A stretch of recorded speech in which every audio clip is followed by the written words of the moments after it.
All right, are we excited for this one? Because I know I am. Let's go ahead and get things underway. Here we go. Hey, everyone. Spidey Librarian here, and welcome to Classics Revisited. We're going to be watching Batman Mask of the Phantasm today. I didn't catch Batman Mask of the Phantasm when it was out in theaters. I didn't go out to the movies all that often as a kid. I did, but it wasn't like a regular thing with me. Um, but I do remember watching Mask of the Phantasm and after it was released on video. Here, I'm just altering the perspective ever so slightly. Um, one of the things that I remember about it, just being kind of impressed with, was that, yeah, you had like your first death on screen in this one, at least as far as I can remember in the kind of the Timverse, I guess, if you want to call it that, where like they don't show like the person actually being like killed, but like they definitely leave you with the definite impression that this person did not survive. And that was pretty significant because it was a good way of upping the stakes, that we really hadn't seen before in the Batman animated series episodes. Um, I'm rewatching Batman the animated series right now as I get on the treadmill like every day or other day or whenever I'm able to. And you've had some pretty like, oh my god, those guys should have died, the fall should have killed them or whatever. And you know, they bounce off of an awning or they land in a lake or something like that. And so it's just kind of one of those things where like in this one they're like, no, no, no, no, no, that person died. And that was a fairly significant development that I definitely noticed when I finally saw this movie. I was also expecting, like, when I watched this the first time, I'm like, oh God, like, and spoiler for a 30-year-old movie, but I'm like, oh my God, really? The Joker's in this one too? The Joker's in. The Joker is just part of Batman's life, guys. That's just how it is. So, let me go ahead and just say hello to the chat. CG is here. Good to see you. I know you're excited for this, and good. I'm glad because so am I. Marshlands is here. Good to see you, my friend. Welcome.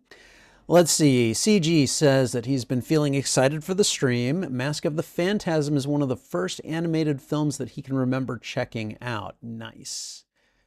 Make sure I got my garlic bread to snack on. I don't have any here with me, but I could go heat some up. I seriously could, actually. Let's see. Been enjoying. All right. And then Marshland says he's going to try to have an announcement sometime tomorrow. Got some Batman content coming up on his end. Nice. Excellent.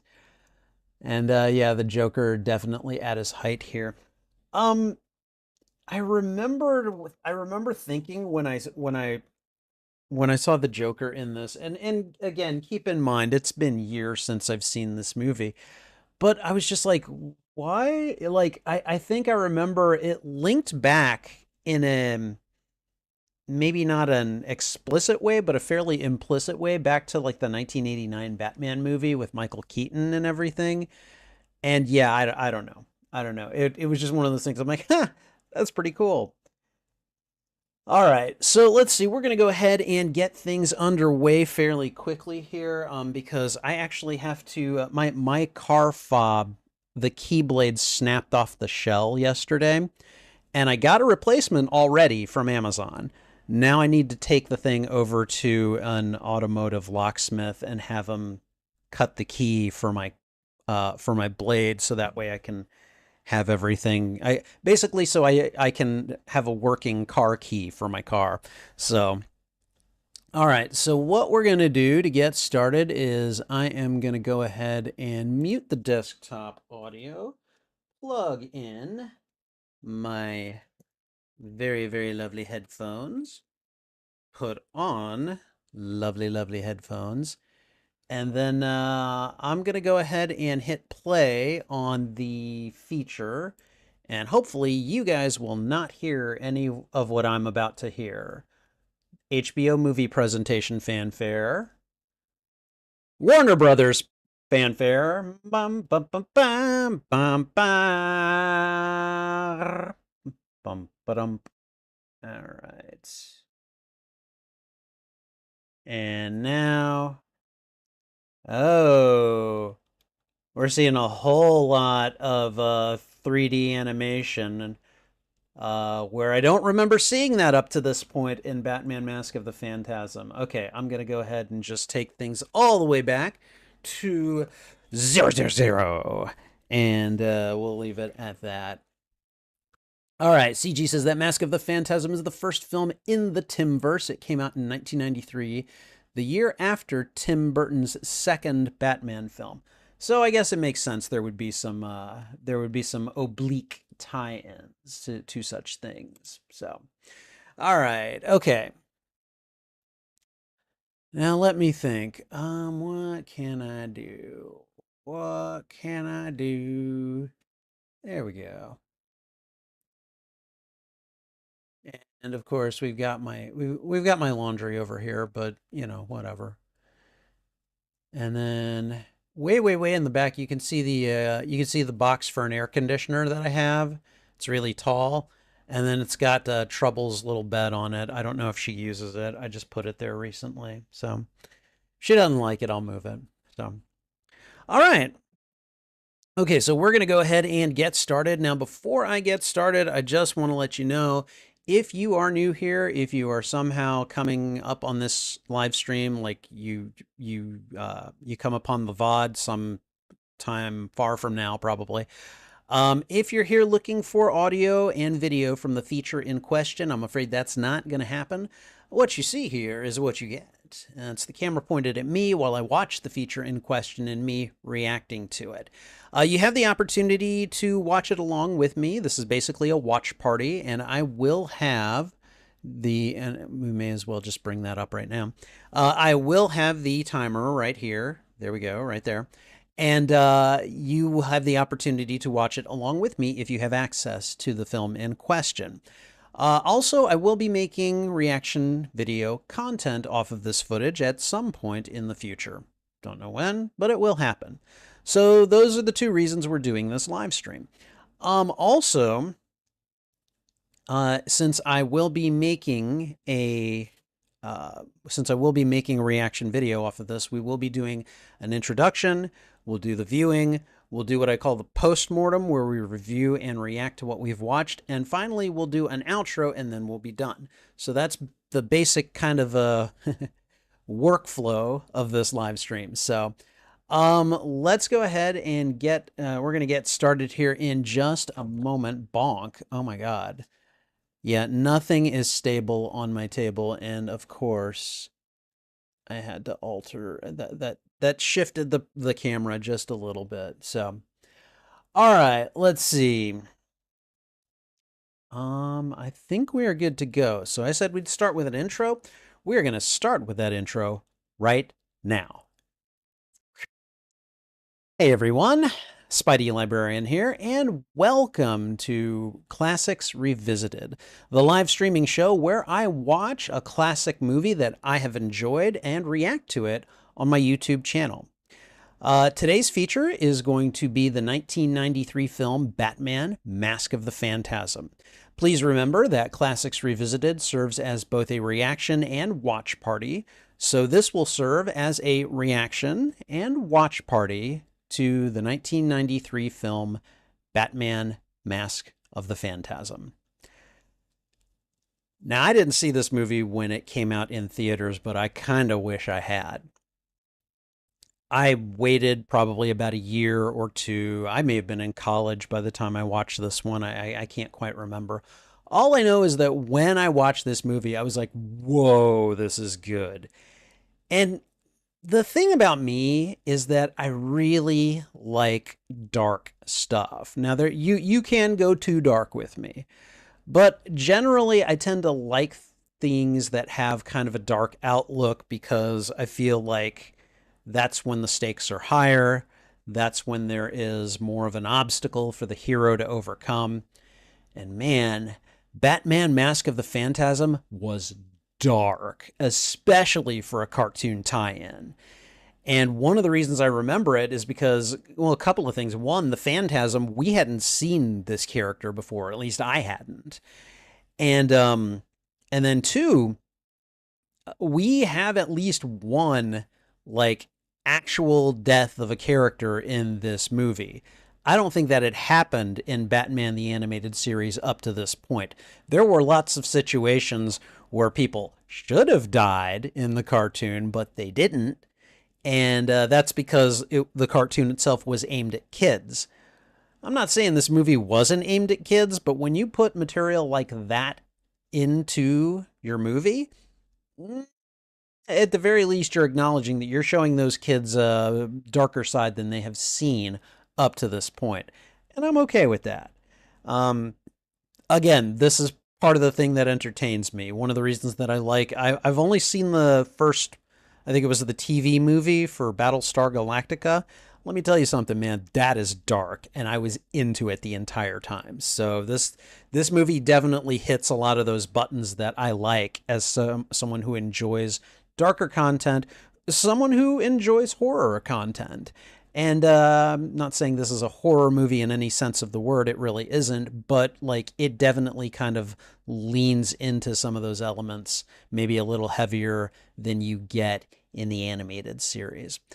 Um, Anyways, I haven't seen this in a very long while, and so I'm excited to revisit this film, see exactly what made me fell in love with it, the little details and everything. I'm really looking forward to that, and we're going to get to it in just a moment. If you enjoy these reactions, please go ahead and thwip the like button, and if you haven't already, consider subscribing as well.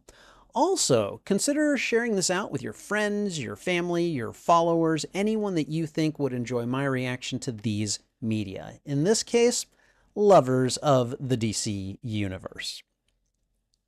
Whether you like or dislike this movie, let me know why in the comments. I would love to have a conversation with you about this film. And finally, you can find the full and unedited live stream of this reaction on my YouTube channel. There is a master playlist of all movies that I have watched and reacted to, and I'm dividing them up into shorter playlists, usually by genre. Batman Mask of the Phantasm is in the family, action, animated, mystery, and crime genre playlists. It will also be in several tagged playlists for superhero movies, DC movies, comic book movies, Batman movies, and DC animated movies. Whichever of those playlists you go looking for, be sure to look for them on my YouTube channel under the category Watch Party. And I think that's everything. So we're going to get started here in just a moment. Let's get ready for it. Okay, you guys ready? Let's see. Oh man, you guys have been chatting. Okay. This was at a time when Batman was huge. Yes, it absolutely was. There are some Batman animated films that got a temporary theatrical release. However, Mask of the Phantasm and the Lego Batman movie are the only two that got a regular theatrical release. Okay. That doesn't surprise me, actually. That doesn't surprise me at all. Marshland says that for anyone interested, Batman Mask of the Phantasm is streaming on HBO Max, and that is true. That is where I will be accessing this film. So if you have it on if you have access to HBO Max and you're watching this version, you should be synced up with me pretty quickly if you look at the timer. So, all right. Let's see. This would have been an amazing Batman film to see in theaters. Oh God, yeah, no, I agree now. So, all right. Hey Hunter, how you doing? What's he got to say? Did you see what Forbes article say that James Gunn's Superman, it's crossed over 100 million and is reaching 150 million profits? Okay. That's good. Um, Profit wise, I'm less familiar with those numbers. I'm usually just used to hearing about the box office gross. So, but good. I'm glad it's a profitable movie for them. I definitely enjoyed it. So, all right, let's go ahead and get the headphones on. We're gonna get things underway here. All right. Okay, guys, I am quite excited to see this again. It has been some time. So, all right, let me just make a couple of quick adjustments. All right, there we go. Okay. So before we hit go, just so you guys know, once I give out the thwip here, then I will start the time. Well, I'll hit play, so it'll take about a second for me to hit play after I give out the thwip, and then it'll take about another second for me to hit start on the timer. So to that end, I'm gonna go ahead and put 2 seconds on the timer to give myself a little bit of a head start on syncing up. And then hopefully by the time I get there, things will be more or less synced up. So sometimes it takes me a little bit longer, and so things are maybe off by a second or two, but usually it's not that bad. So, all right. Okay. All right. You guys ready? I am ready. All right. Okay, everyone. 1993's Batman Mask of the Phantasm. Here we go.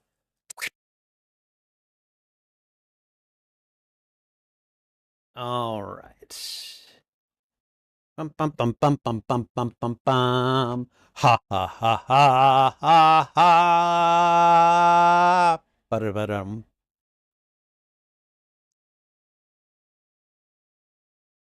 Okay, so I don't remember this kind of like 3D motion tracking in the episodes I've been watching of Batman the Animated Series. I remember seeing this kind of thing in Spider-Man, but I don't remember seeing it here. So this is noteworthy and noticeable. Very dramatic title intro there.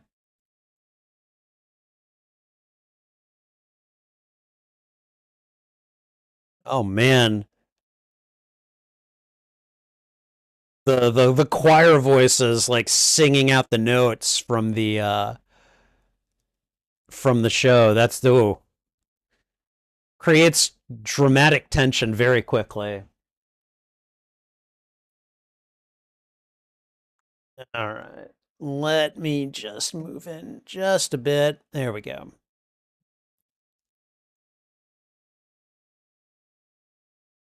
Come on, let me see the no, I want to see the voice cast. Come on. Bam bam ba da.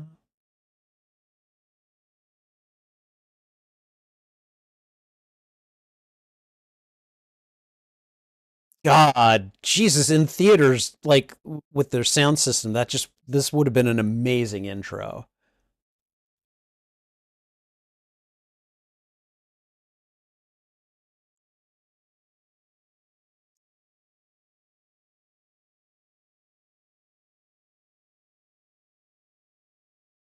Oh, what are we looking at? Oh, fake money printing. Okay.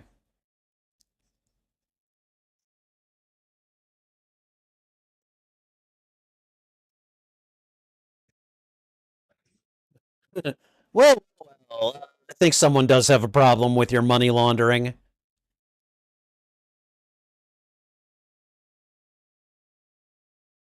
No fake money in my town.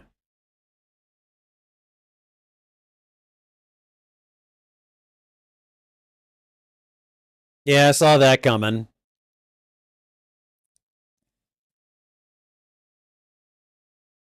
See, we've already got the free flow combat system going in this movie.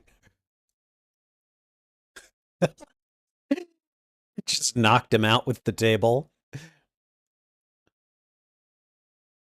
I step on the table, I knock you out. Oh, that's not Batman.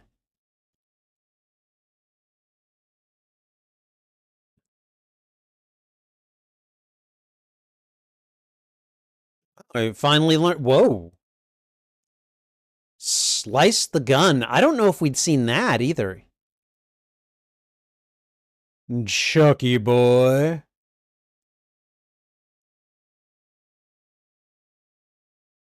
Chucky boy knows his self preservation. He's like, nope, I'm out of here. They got like a fog machine, like walking with them.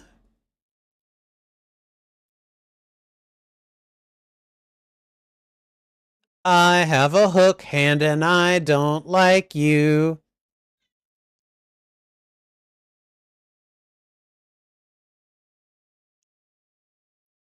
Uh oh. Uh oh. He's feeling emboldened.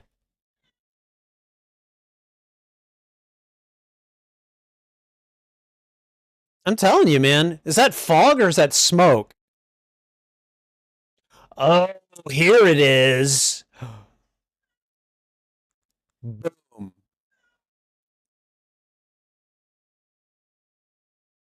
That guy did not make it.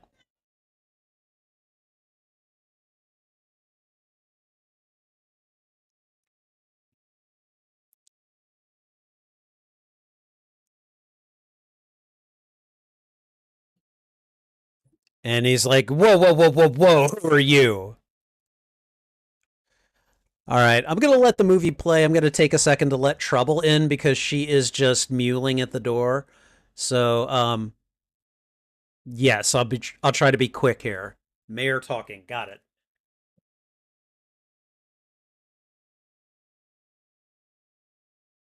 Well, you should come in when I call for you.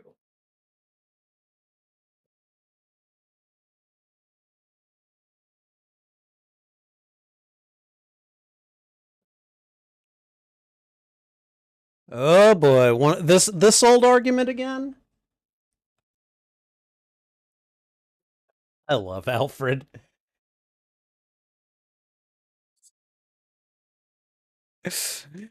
No one matches Alfred's level of snark.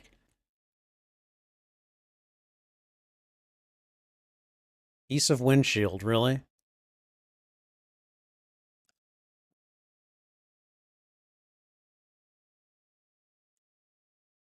Adaptogenic. Of course, yeah, sure, whatever, dude.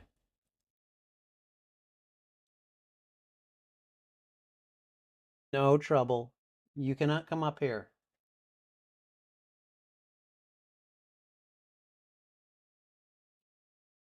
Oh, that guy.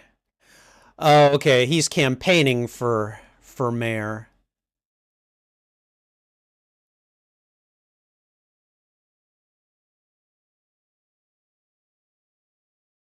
So that's very clearly Dana Delaney, and I mention that because I'm currently watching the third season of Tulsa King, where she basically plays Margaret, Sylvester Stallone's character's love interest.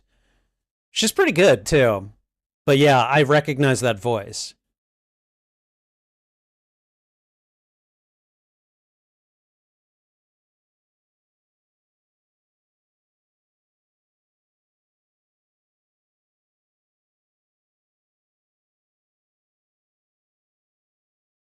Engagement.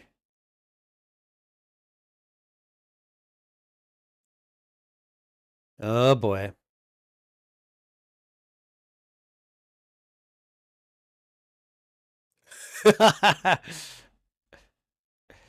And that is Bruce Wayne's act right there.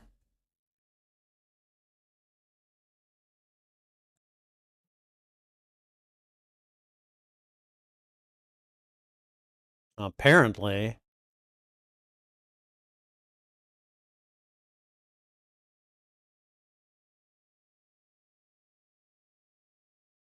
Andrea.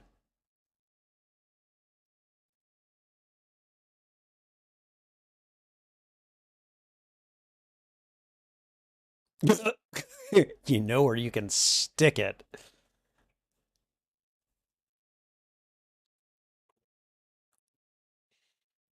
They're really going hard for the not like kitty, but like you know, adults are gonna grab some of the deeper meanings here, you know.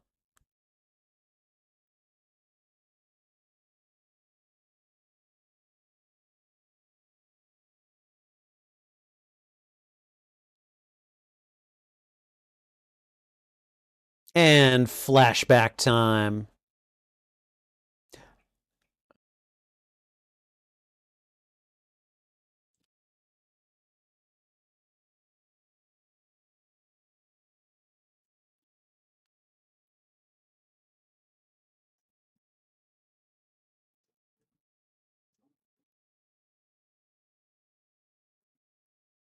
All right, I'm gonna go away then.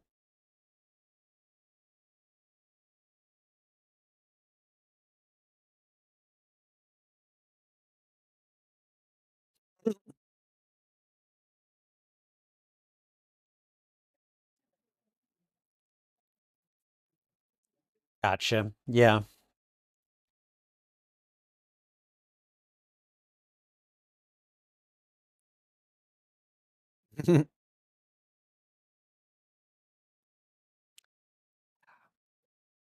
So I think one of the things that I like about this one is that we get the introduction of Andrea Beaumont, and as far as I can tell, she was made just for this movie. I mean, I could be wrong about that. I don't know for certain, but like as far as I could tell, it felt like she was. And she has done a like they do a really good job of making her the one that very nearly pulled him out of being the Batman. And you don't see that a lot in Batman's love life, I feel.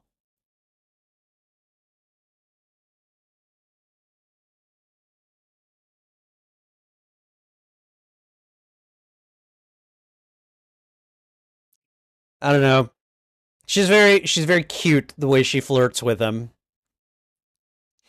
Bruce is a little too much like me. Like, I'm gonna try to keep up and not do a very good job. So,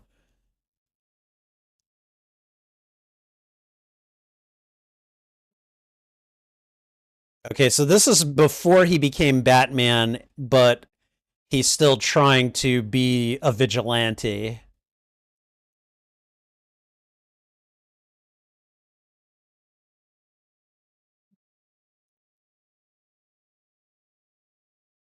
We're gonna put on a ski mask and we're gonna beat up on thugs.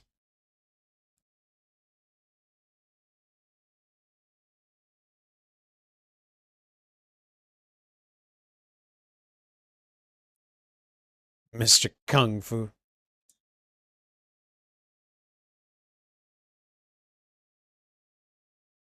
Okay, these guys have lousy aim because they've already gotten quite a few shots off.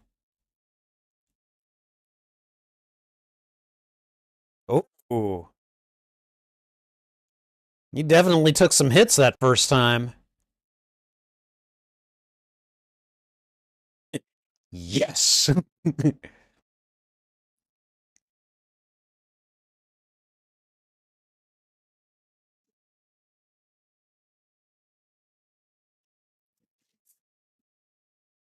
Oh man, talk about having something fall off a truck.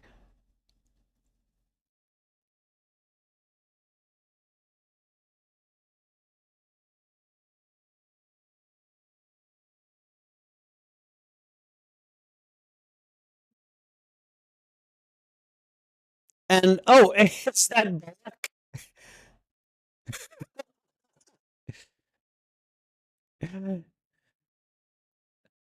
That's Detective Bullock. I love that. I mean, it makes sense, but you know, didn't expect it, forgot about it.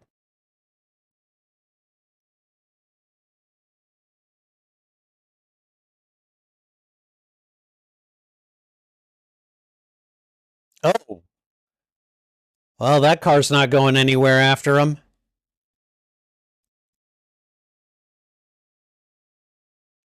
Yikes.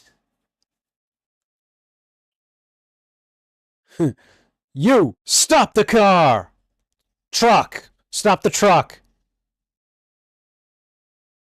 There's a little hammer with him.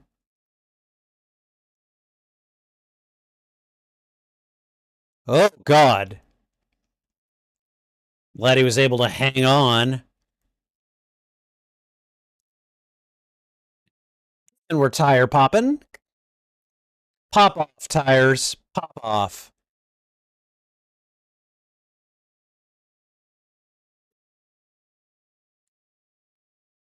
Okay, all right. I thought he was about to lose his back there for a second.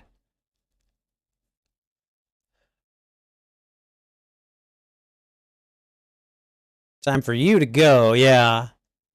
Police will not be happy with you.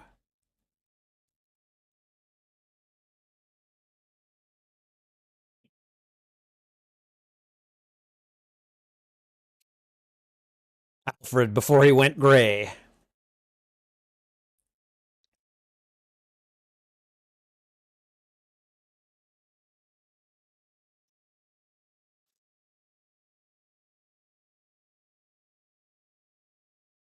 Well, well, well. Hello.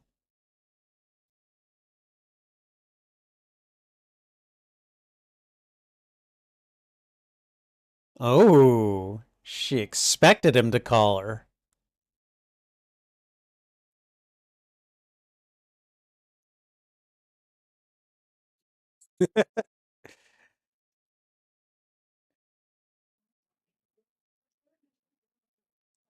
Oh. Yes, she does have a few moves of her own. Damn.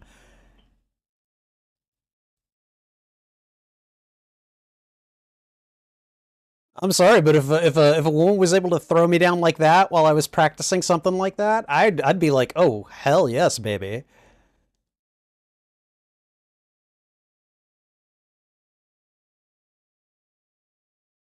Well, I'll return in a little bit. Man, she came there not just to flirt, man. She's like, "I'm not leaving without a kiss, at least." Oh my god. Whoever's just said that, I'm like, I'm avoiding you for the whole party.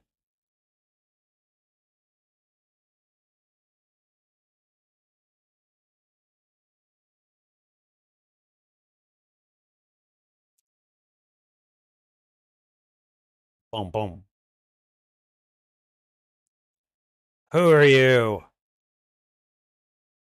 Is that is that's not Rupert Thorne, is it?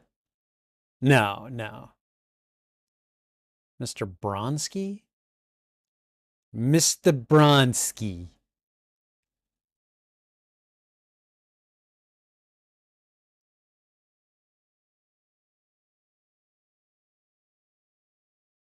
Chucky, so oh, okay.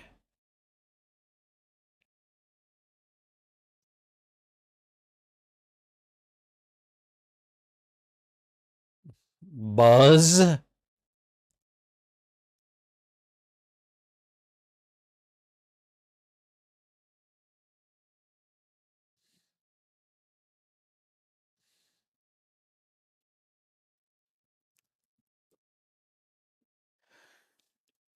Okay, and his men do not hear any of this, really?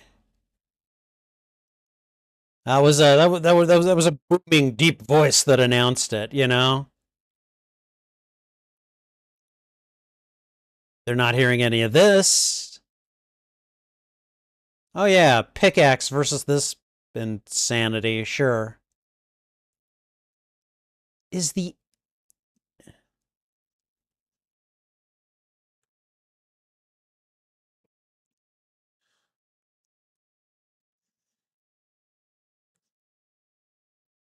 sliced it off, no problem.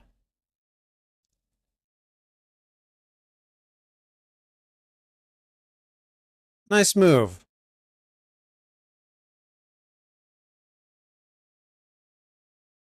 Oh, finally, he's calling out for his guys. I don't understand why it took them so long.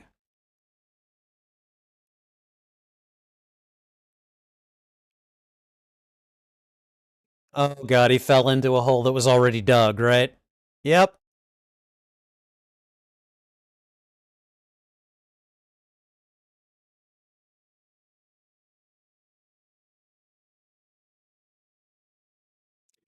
Jesus, using his own words back at him.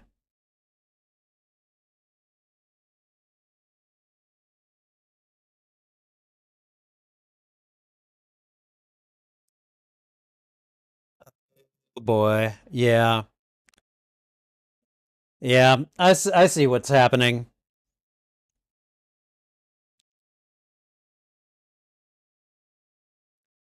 Well, he's dead too.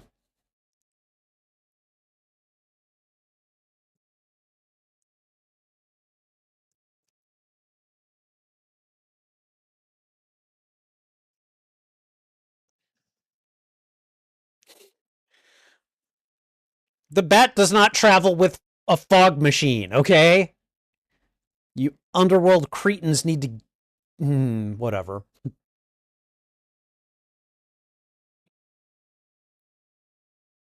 Oh, another ganger.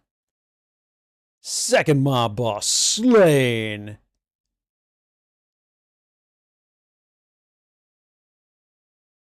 Uh oh. Uh oh. He knows something. Oh. Oh. He needs oxygen. Okay. I thought he was reaching for his, heart attack medication or something.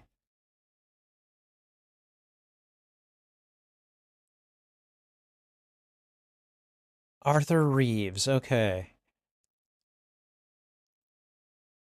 Gordon is like, screw you. Not happening.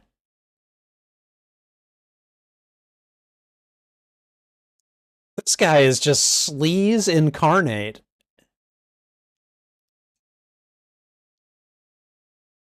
What were they gonna do? Ambush him?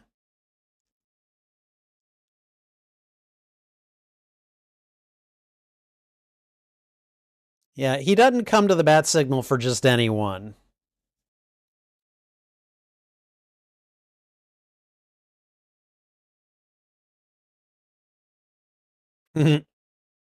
Just, a little thing that we do.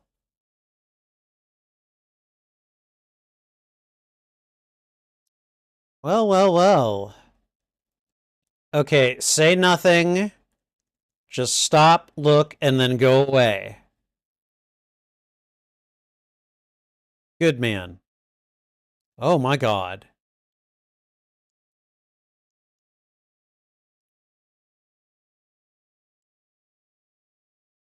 Oh man. I'm out of here.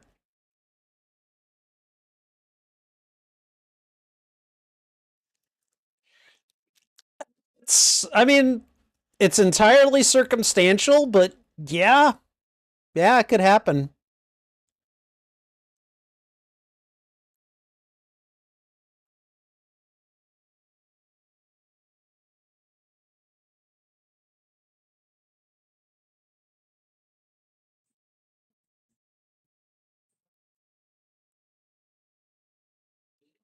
And what is she doing with this guy? Arthur Reeves. Sp- Dude, spying on your old girlfriend, really?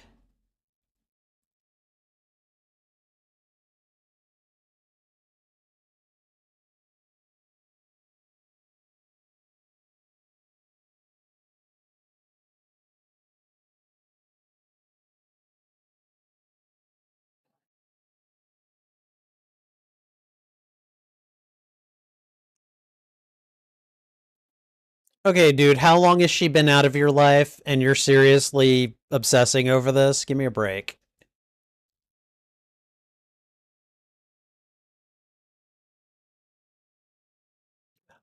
Like, by this point, how many years has he probably been at this? At least a good, what, 4 or 5? At least?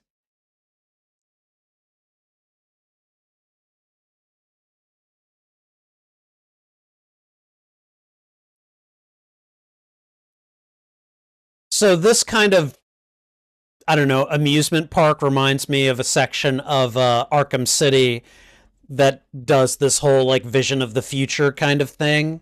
Yeah.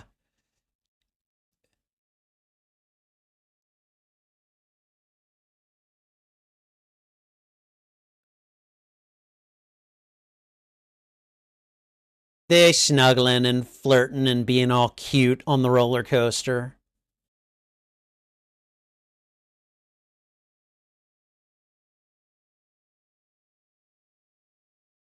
I don't know, maybe. That's a nice looking car of the future, Andy.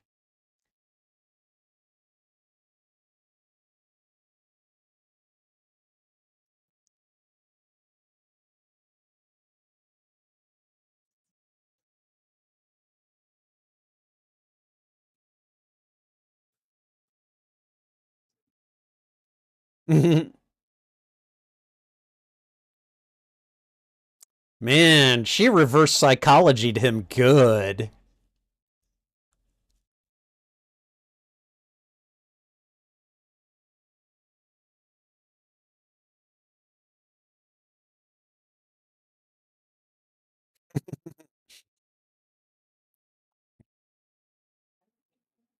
Alfred's like, no, no, no, son. You're doing the right thing.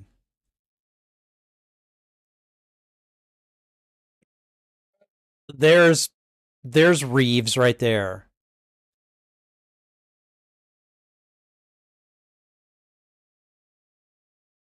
Oh boy.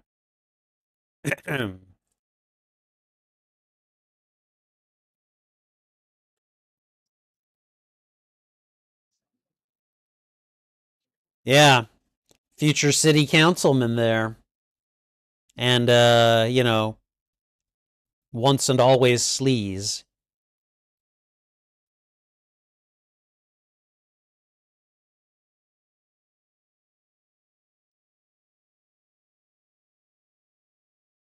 Well, you can't take the future for granted, really.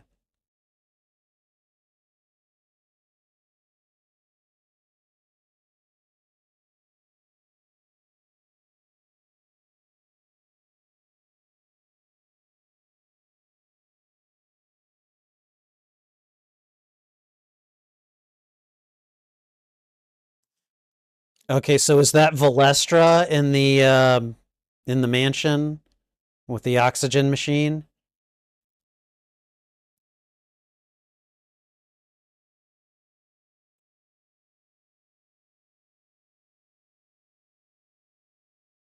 Uh-huh.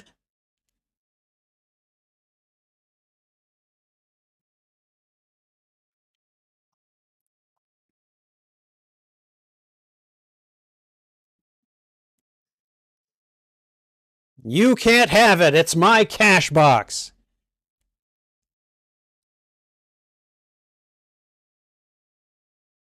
Eddie?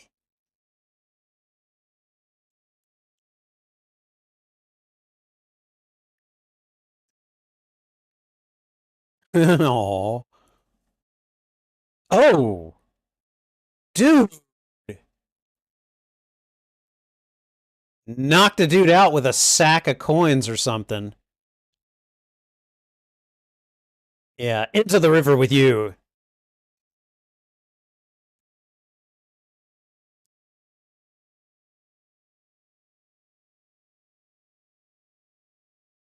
Bruce is like, oh, no, no, no, guys. You have no idea what you're getting into.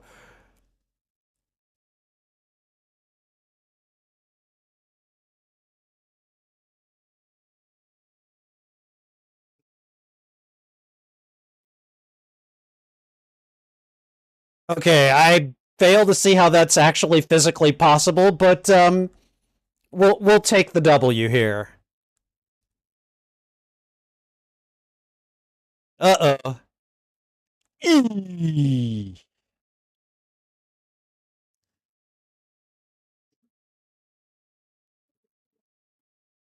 He saved the money box, I guess. I don't know. Never mind.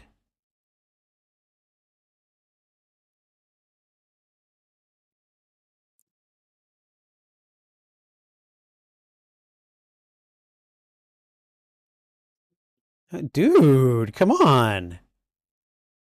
You got somebody who actually wants to take care of you, and instead of run away from you after the freaking insane decision that you made.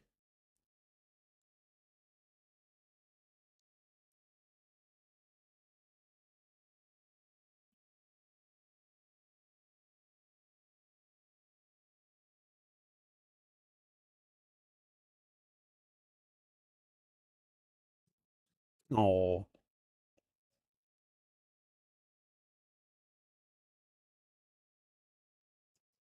better take the call. Okay, never mind.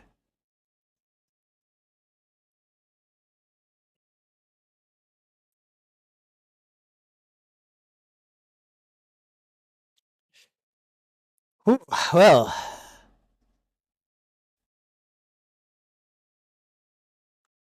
this is the scene I remember from this movie where he's talking to his parents and trying to justify that maybe he doesn't want to.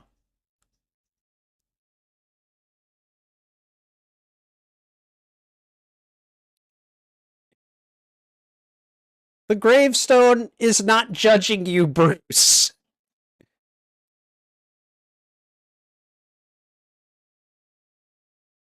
Right here. I didn't count on being happy. That's the line that I think I remember from this one the most.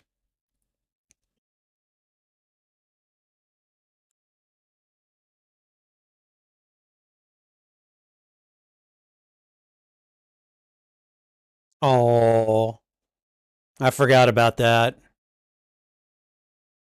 Maybe they sent her.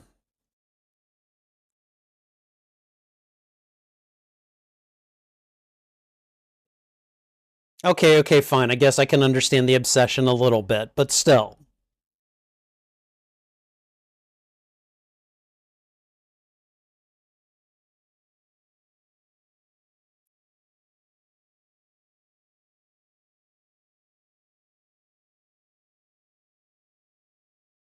Oh, okay, all right. This must be Valestra.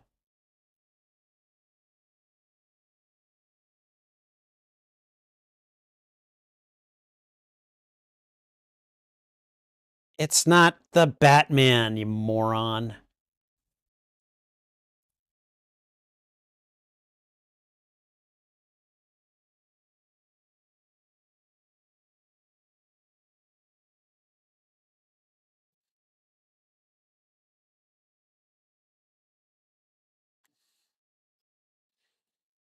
Dude needs his oxygen, apparently.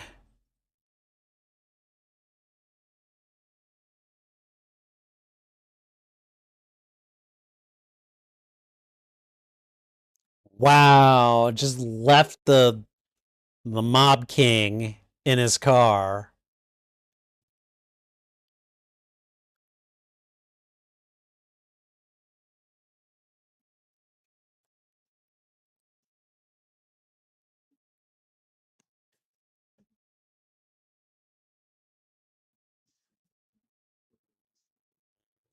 He's gonna remember that name.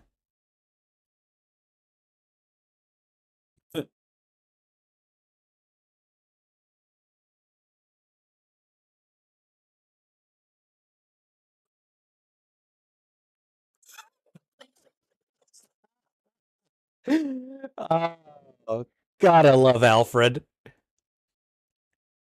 I diapered your bottom, so I bloody well should know. Sir. That was great. Such delivery.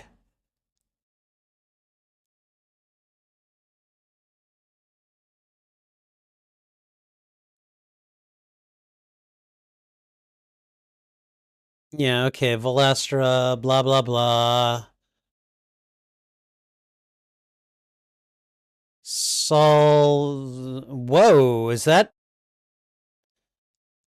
Yeah, okay, that's what I thought. That's her father. I don't remember seeing him in the picture, but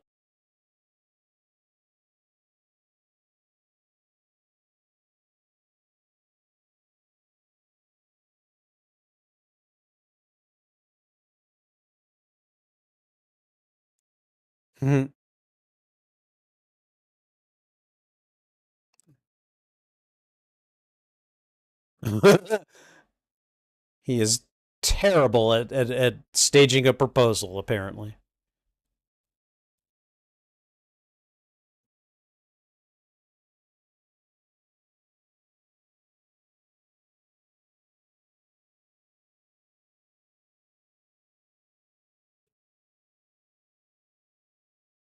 It's like, as of this moment, you are the plan.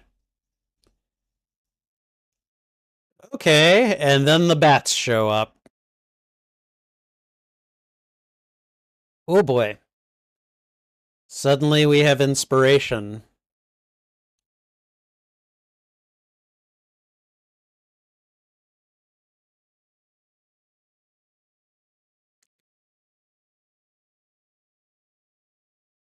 Yep, that's not a good thing.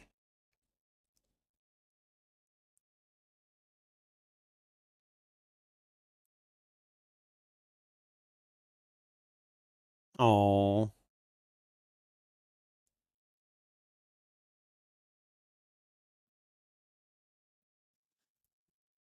Mm-hmm. Yep. Of course, we know who that is.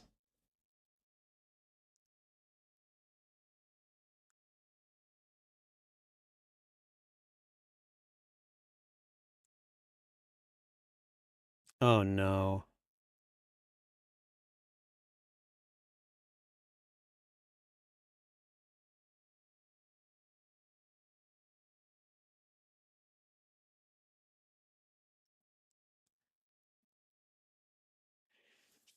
Yep, that'd hurt. That'd hurt a lot.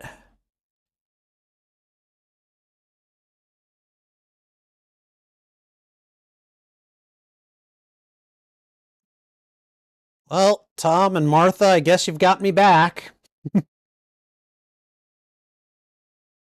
Mom and Dad.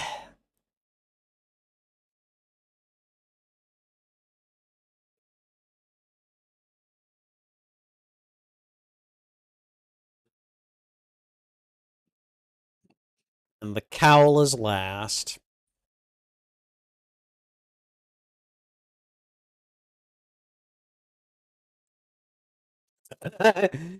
Even Alfred recoiled the first time he saw Batman.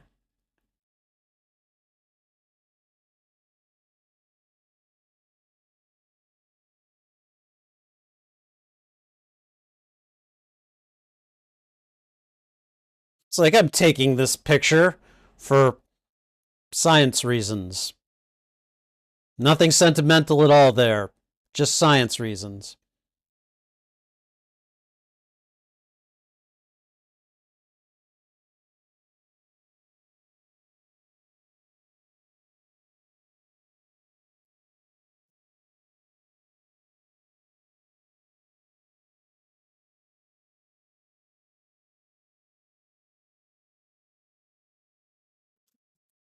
Oh boy. He's going back to an old associate, isn't he?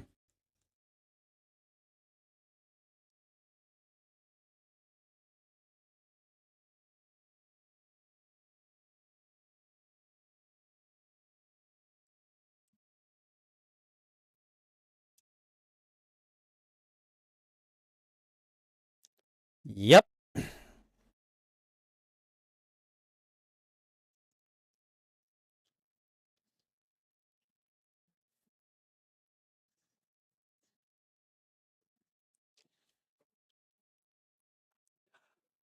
Sinostra. Funny.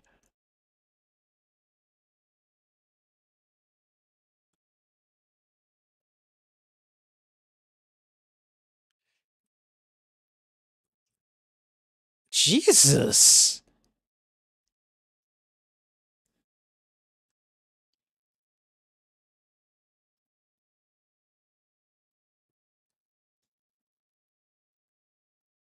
It's like, oh yeah, we're gonna go on the ride on this rickety old roller coaster. Hope you don't mind. Hope you're Your heart and oxygen and lungs can take it.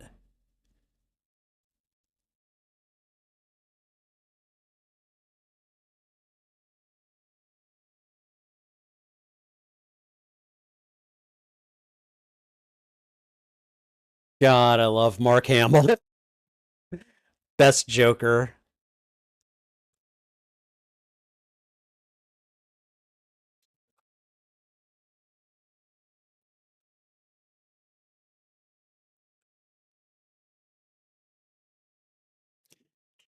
Okay, where's Harley? Come on. We know she exists by this point.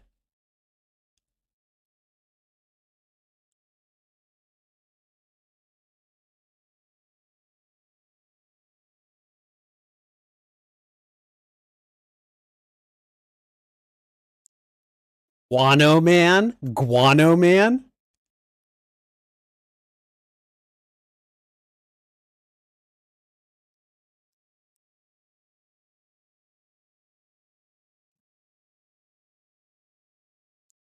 $5 million. Damn.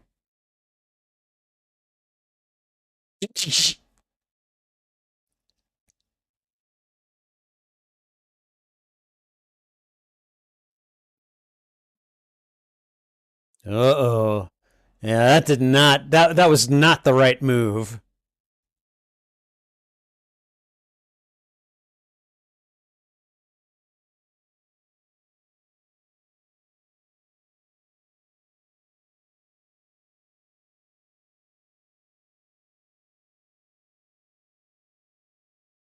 He wants a smile. Oh God. Pretty sure that uh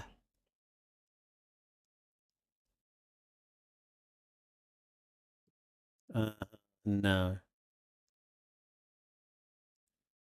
A killer day, really? Uh-huh.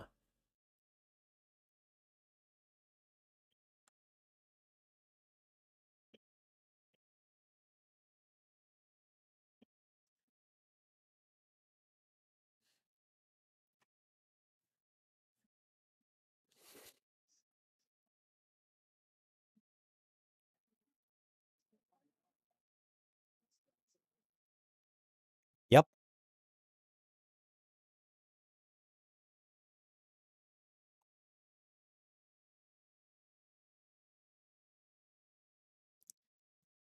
Ooh, God.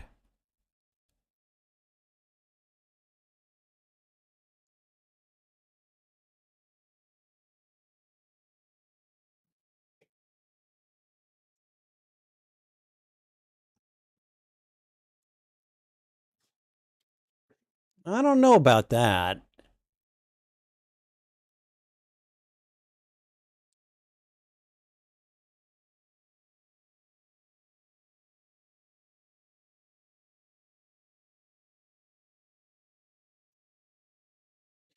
Yep, that's what I thought. Seeing Bruce was a little too overwhelming for her.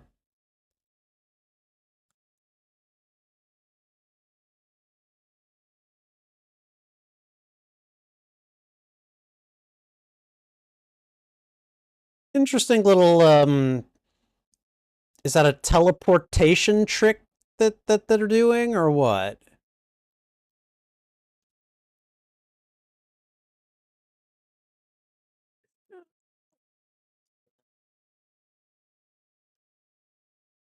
Too late.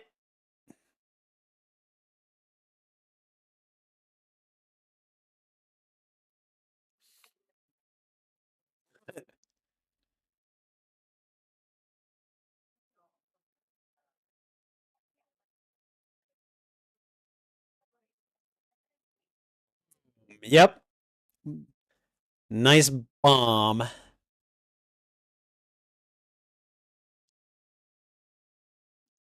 Well, well, well.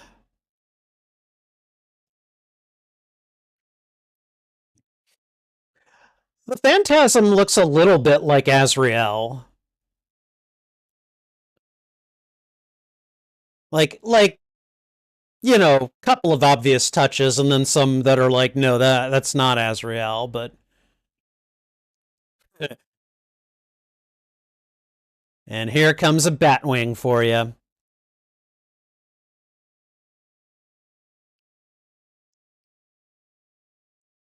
How in the hell is the Phantasm moving that fast?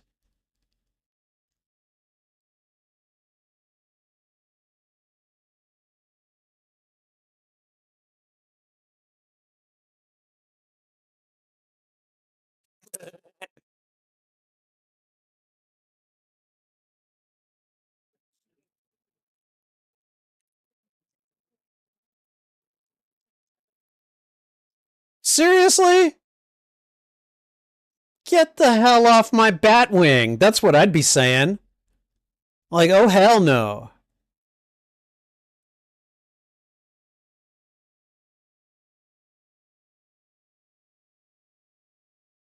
Oh man. Oh, we got another classic Batman versus the police scenario. Oh,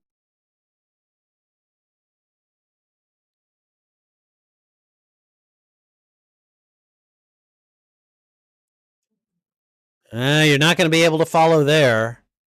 Whoa. They all just happen to be there?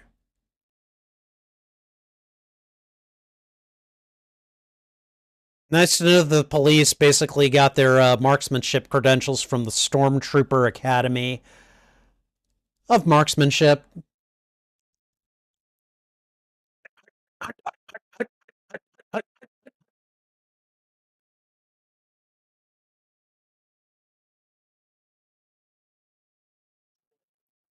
Love it when Batman goes up against the police.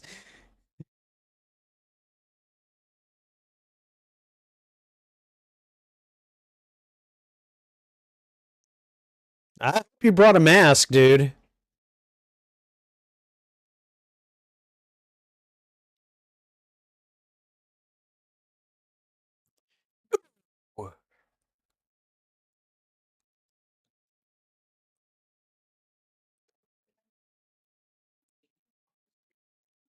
Oh man. Oh, he's bleeding.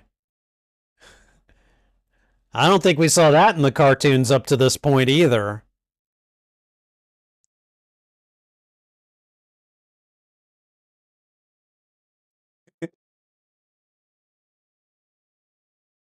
Do you?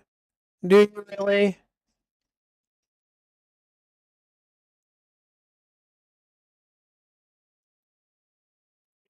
Oh yeah, right. Like you're gonna be able to follow that.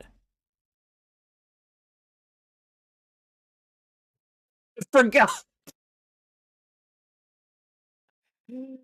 Oh, that was sweet. He hit a workhorse under his cape. That was great.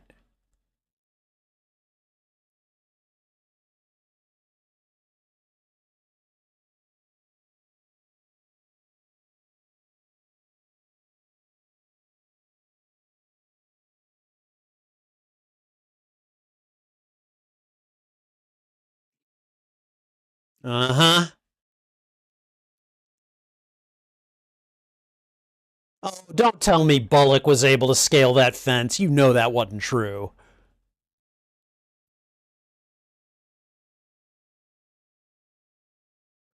A hard head.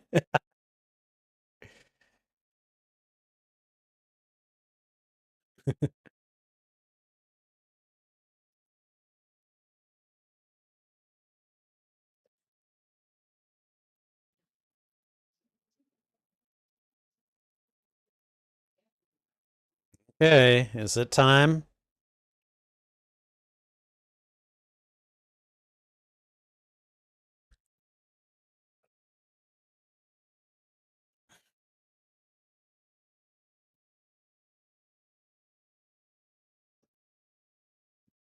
Yep.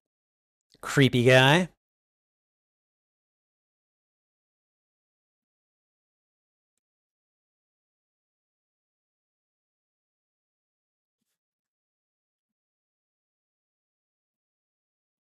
Oh,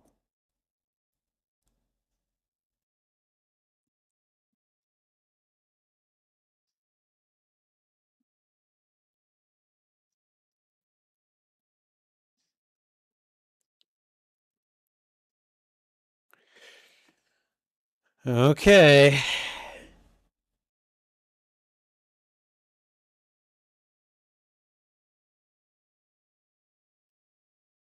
That is so disrespectful.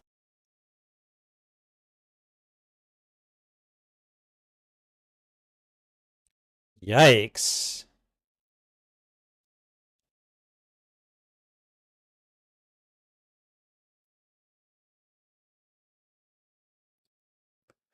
Yeah, I already have issues with smoking as it is. You blow smoke in someone's face, that is just wow.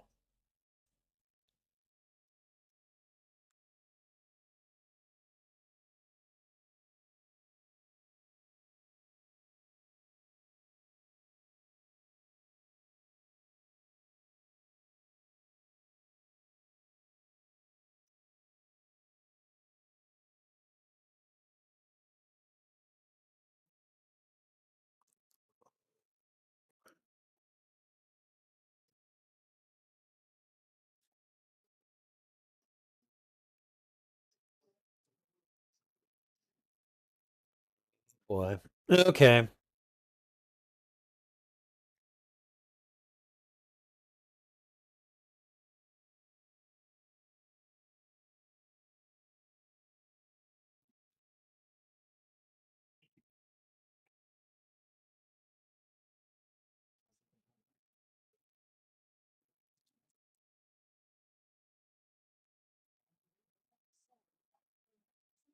Mm, right.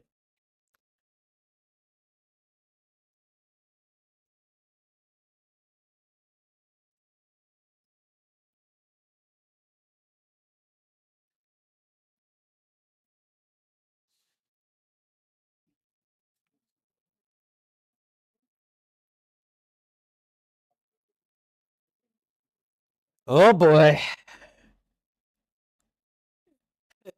Well, and that's the second time Alfred has come into their presence with some drinks and been like, I'm gonna just leave now.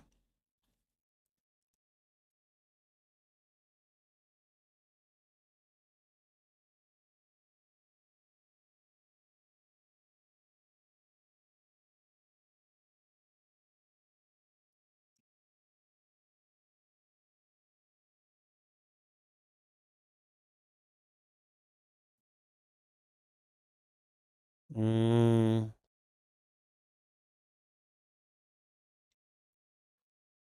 like if she's willing, if he's willing to give up being Batman, then she'll drop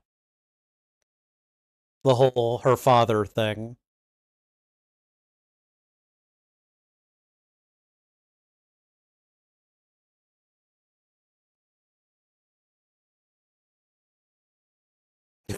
That look on Bruce's face. I don't know. I don't know, Dad.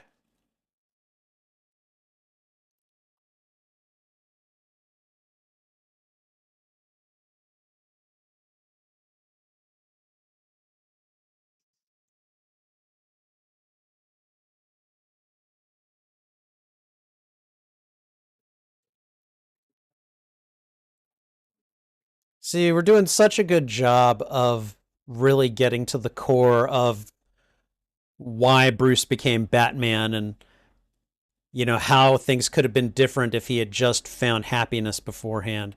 And here we go. Yep, that one gangster right there. A very young Joker.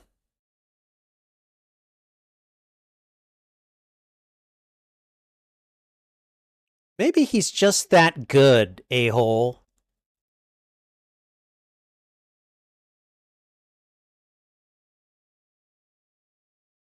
Oh, God.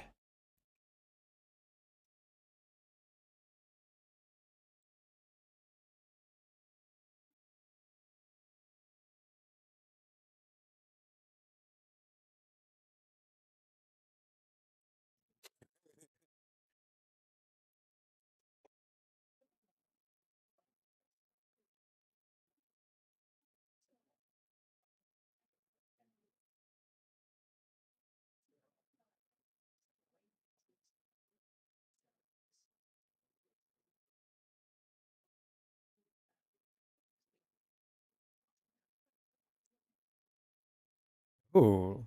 Knife in the table, damn.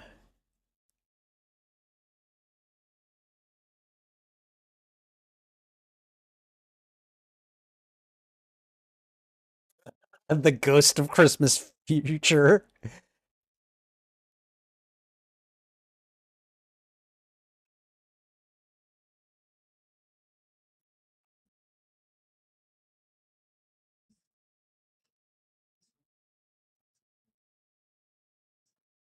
Arturo.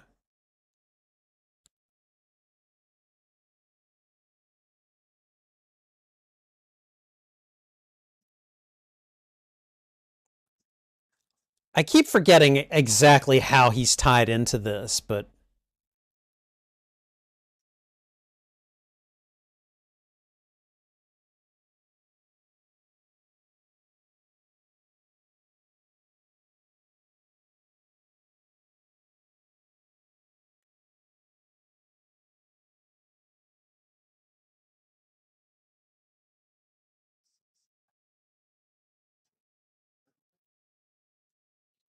a co-winky dink.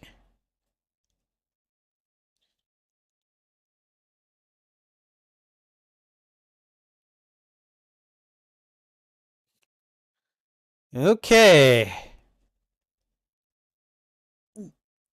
What is he doing? What is he gonna do to him?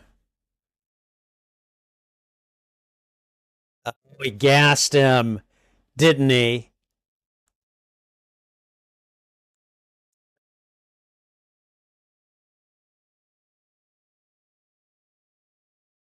You know, they got him in one of the nice private hospitals.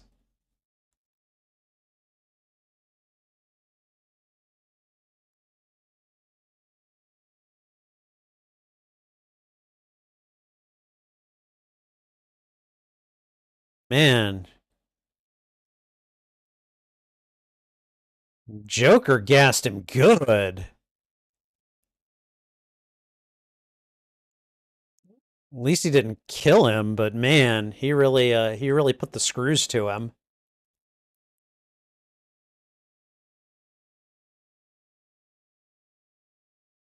He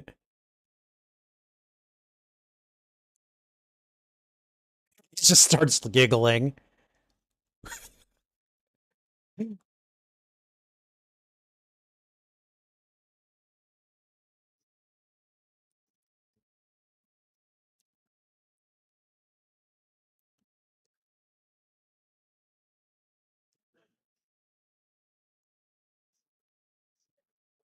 I mean, that's the answer you're getting, though.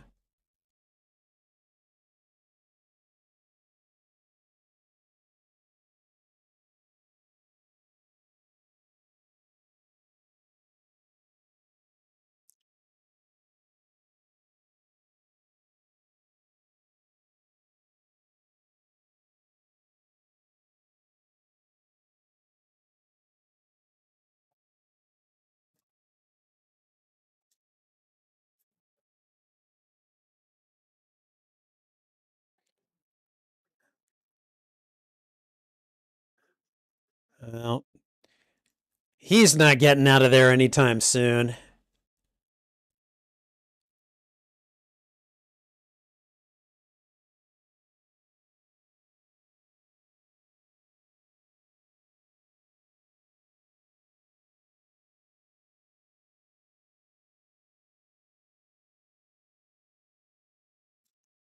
He's in Andrea's apartment, isn't he?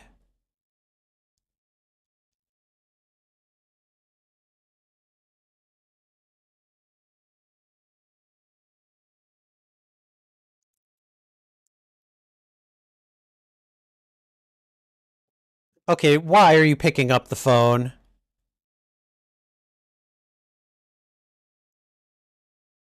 Oh, God.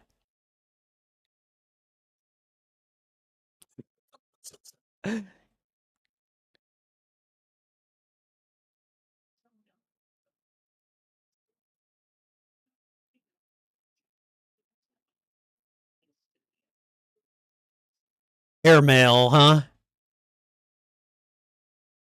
Ouch.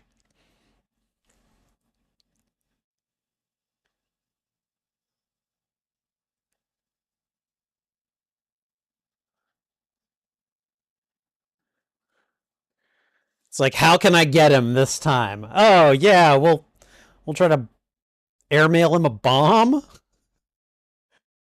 You gotta love the Joker.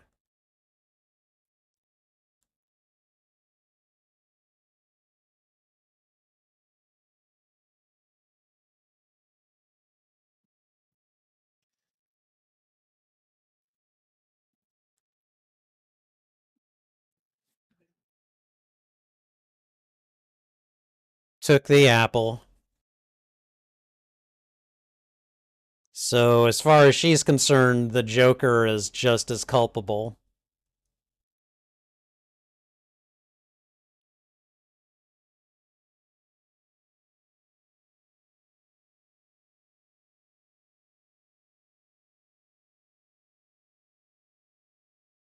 Oh my god.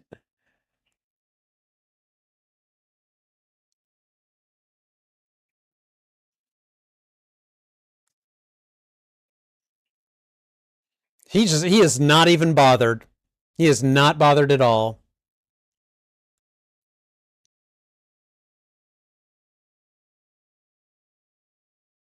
Lady.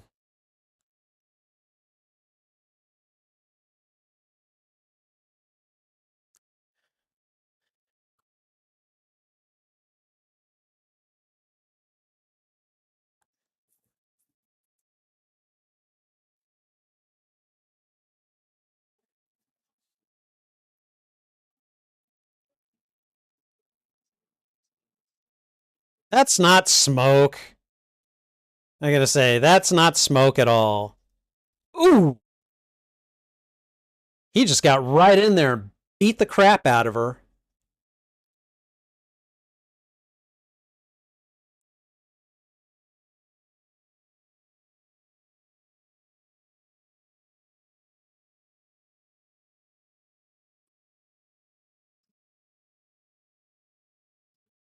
Oh my god. He's programmed the robot to kill.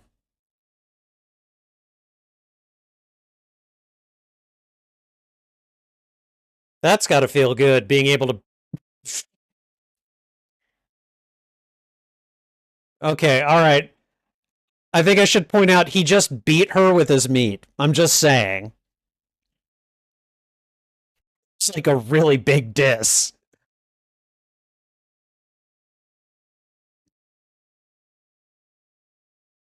She's like, you know what? I don't need the mask anymore.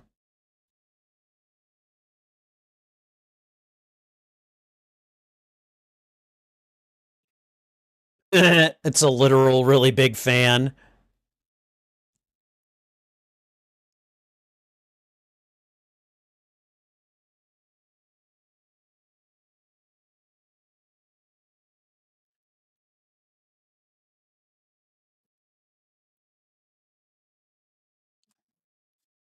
Oh, God.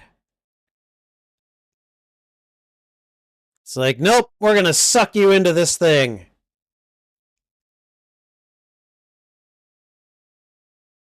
Really? A bat cycle? Why didn't you bring the Batmobile?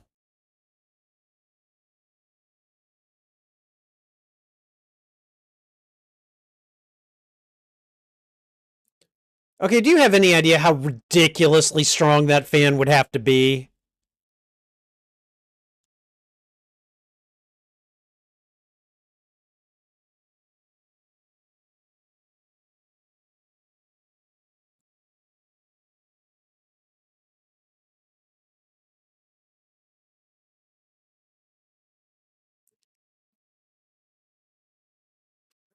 Joker's like, ah, nuts.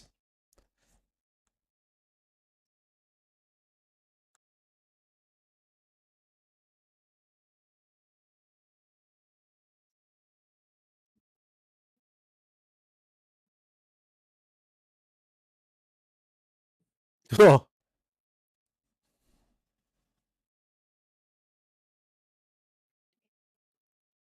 wow. Wow.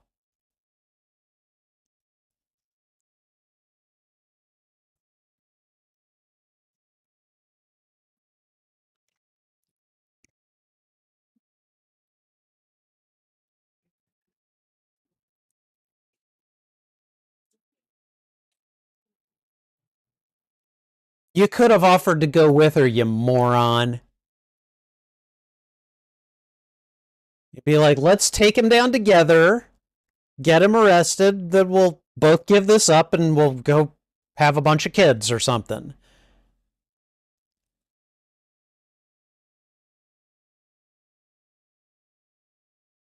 And of course, it comes down to Batman versus the Joker, the Warner Brothers label.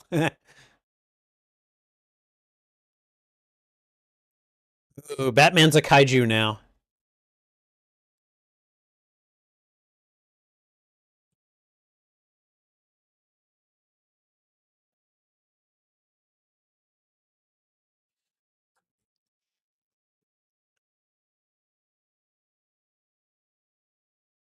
Come on, it couldn't have hurt that much. Okay, that was kind of mean. Did I just see a tooth fall away? Yep, that was a tooth that fell away.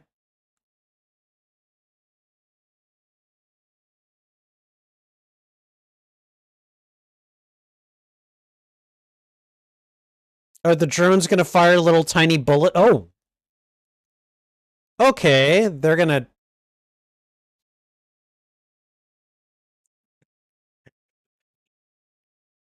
Again, you gotta love the Joker. Demented as he is, homicidal as he is, you gotta love his style.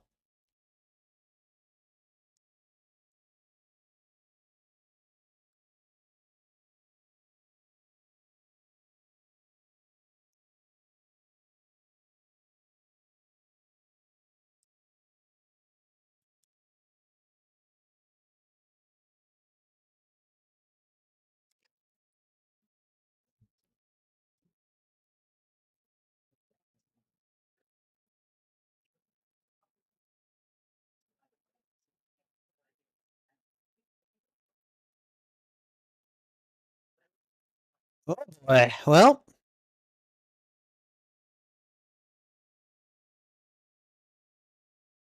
okay, Batman, you need a flashlight. You should probably pack one in your belt.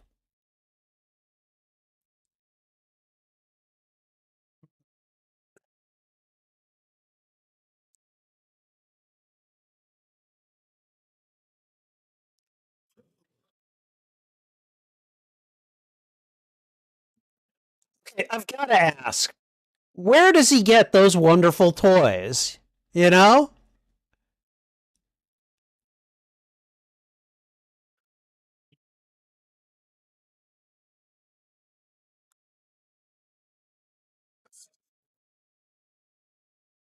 Alright, Joker sound exactly like a cat right there. Yeah.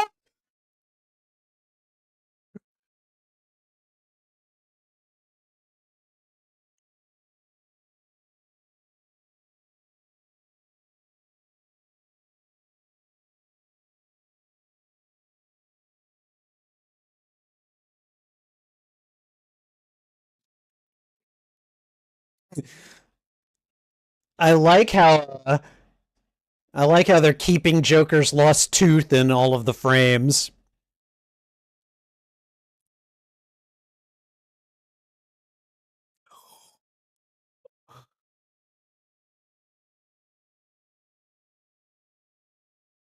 Whatever it takes.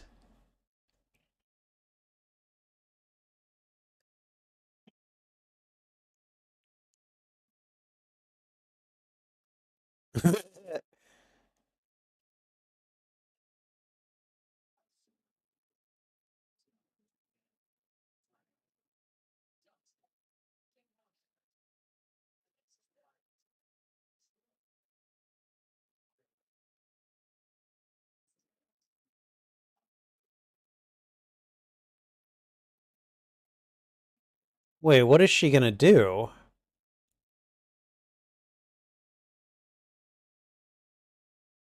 Oh, the whole place is wired to explode.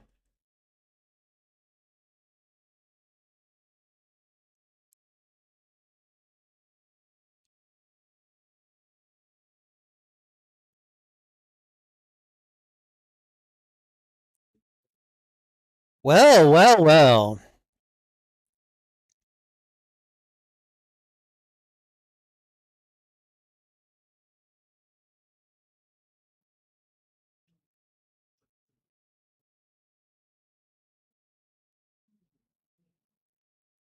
And they're both just gone.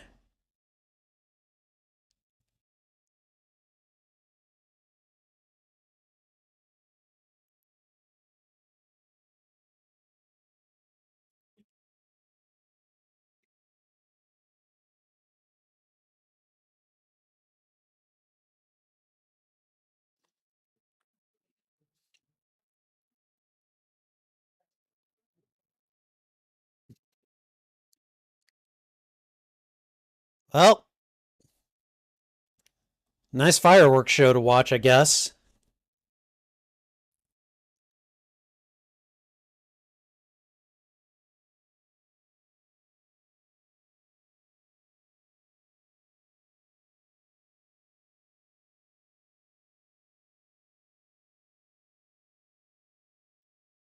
Oh,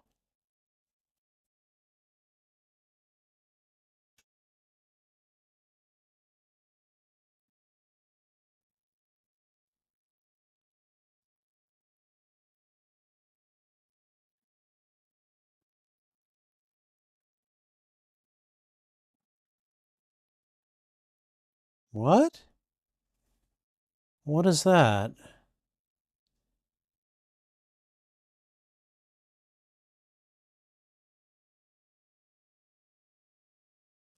Uh, the pendant.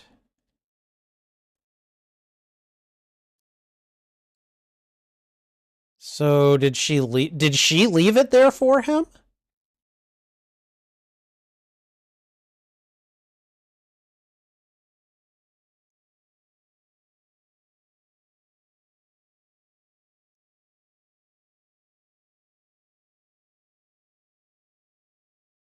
Oh, there she is.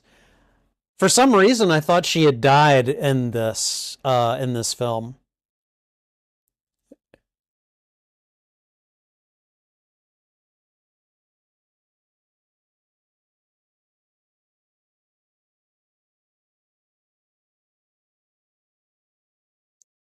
Do we ever get any follow up on what happened with Andrea Beaumont? Do we just, or do we never see her again?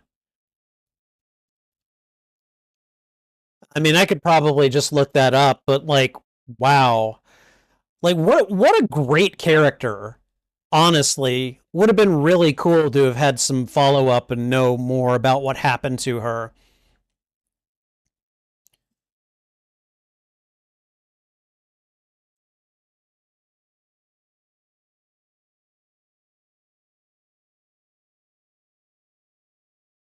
Okay.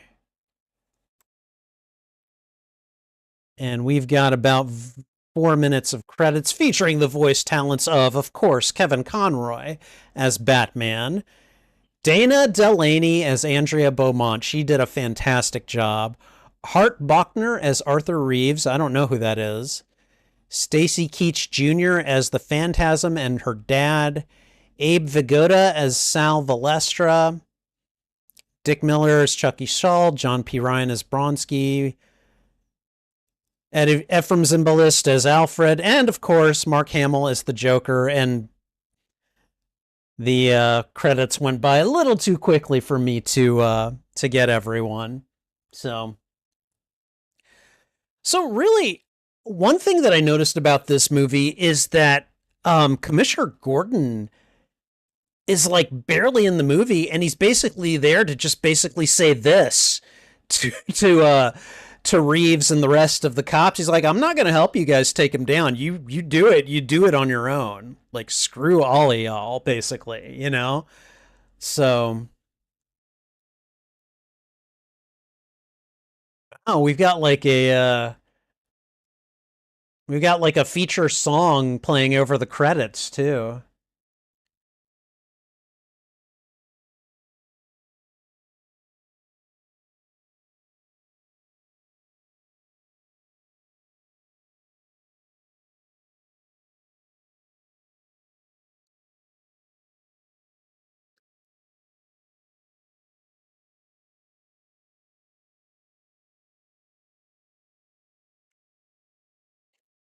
This is a really good. What's also really good about this movie is that it really is a one and done in the way, like in the sense that, like, you could tell the story and never refer to it again, if you really wanted to.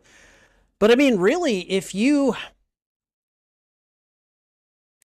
this story had never gotten told, it doesn't seem to have a lot of effect on the overall Batman mythology. And you like the fact that it kind of works in both of those ways really makes it a good standalone story.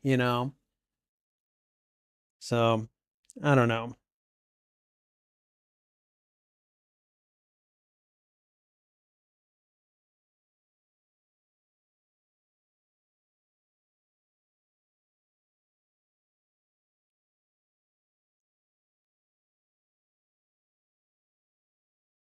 All right, we got about a minute of credits left.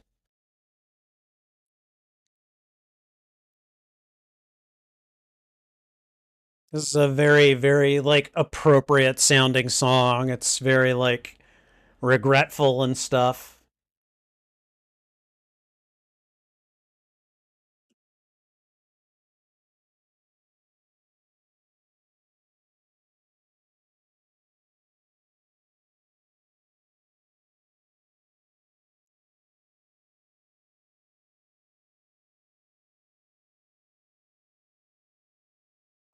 All right, 30 seconds left.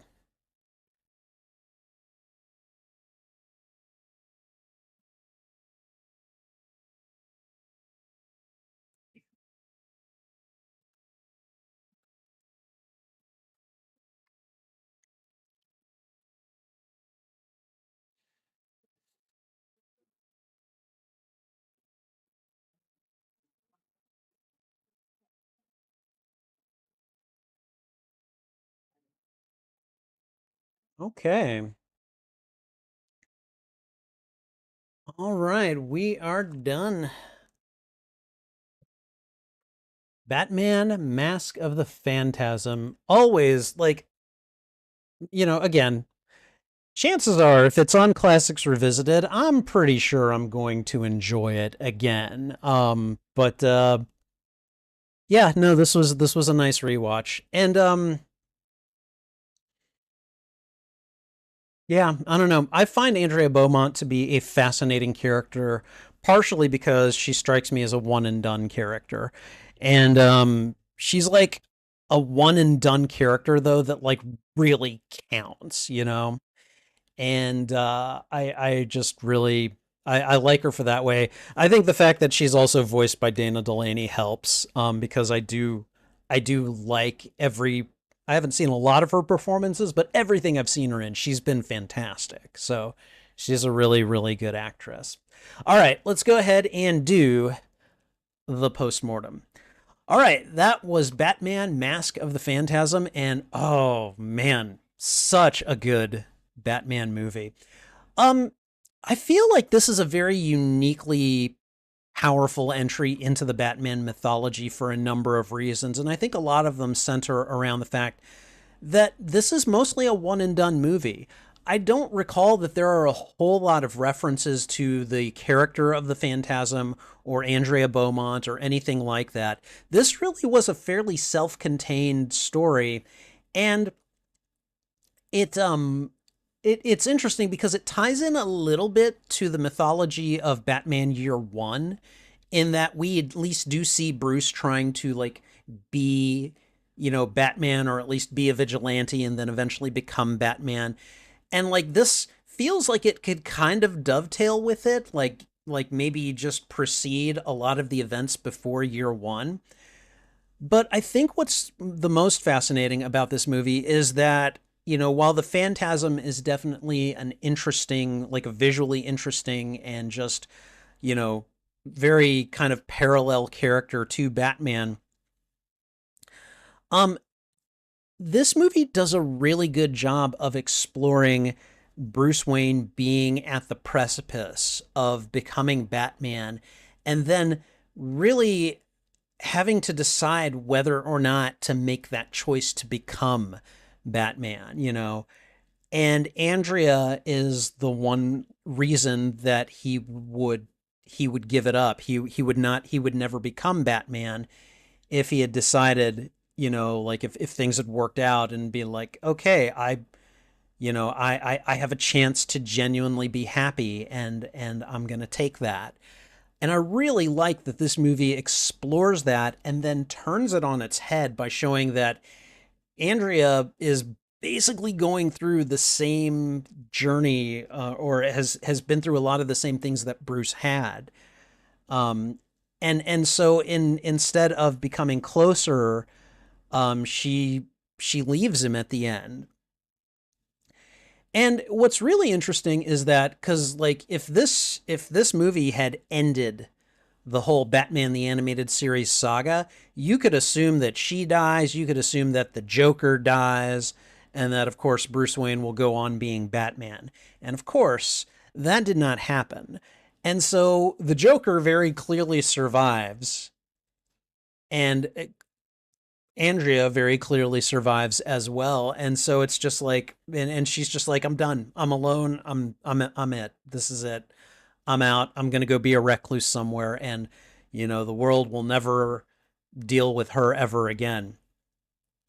Um, I don't know. Very interesting storytelling decisions that they made here. I really have to applaud the writing. I really have to applaud whoever decided to kind of like mine this chapter of Bruce's life in a way that not only makes a lot of sense but also heightens the dramatic stakes. And it's just a really good story. I really like the character of Andrea Beaumont. And I feel like more than Catwoman, more than Talia al Ghul, more than Vicky Vale, this is a love interest who really could have pulled Batman out of it. She has the unique position of having been in a position to do that before he actually became Batman.